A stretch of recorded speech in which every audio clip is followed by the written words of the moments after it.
एक दफा का जिक्र है। एक दूर दराज की सरजमीन में एक सोने का शहर आबाद था। इस शहर का नाम सोनी नगर था और ये शहर पूरे सुनहरी रास्तों, इमारतों और दरख्तों से बना हुआ था। इस शहर के बासी बहुत खुश थे और उनके दिल पाकीज़ा थे। सोनी नगर में हर कोई मिलकर काम करता और दूसरों की मदद करता। शहर के बीचों बीच एक अजीम अल्शान महल था जहाँ एक नेक दिल शहजादी रहती थी। एक दिन एक भूत की बड़ी नज़र इस शहर पर पड़ी और भूत ने शहजादी को कैद कर लिया और महल पर कब्जा कर लिया।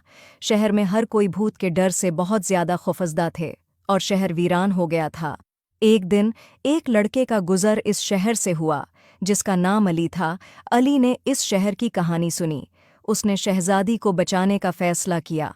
अगली सुबह दिन भर चलने के बाद वो एक सुनहरी दरवाजे के सामने पहुंचा। महल तक पहुंचने पर अली ने देखा कि महल भूत की तारीकी में डूबा हुआ है।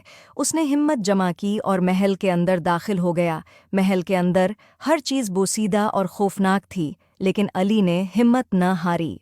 अली ने महल के मरकजी हाल में भूत को देखा। भूत जोरदार आवाज़ में बोला, कौन है जो मेरे महल में आया है? अली ने जवाब दिया, मैं अली हूँ और मैं यहाँ शहजादी को आज़ाद कराने आया हूँ। अली ने देखा कि शहजादी बोतल में कैद है।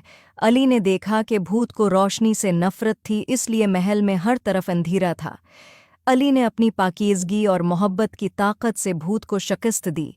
भूत की तारीकी ख़त्म हो गई और शहजादी आज़ाद हो गई। महल रोशनी से भर गया। भूत रोशनी के डर से हमेशा के लिए गायब हो गया।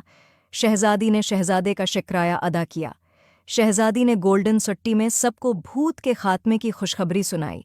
शहर के लोग बहुत खुश हुए और अली की बहादुरी की तारीफ की। गोल्डन सट्टी दोबारा खुशहाली और अमन का मकाम बन गया।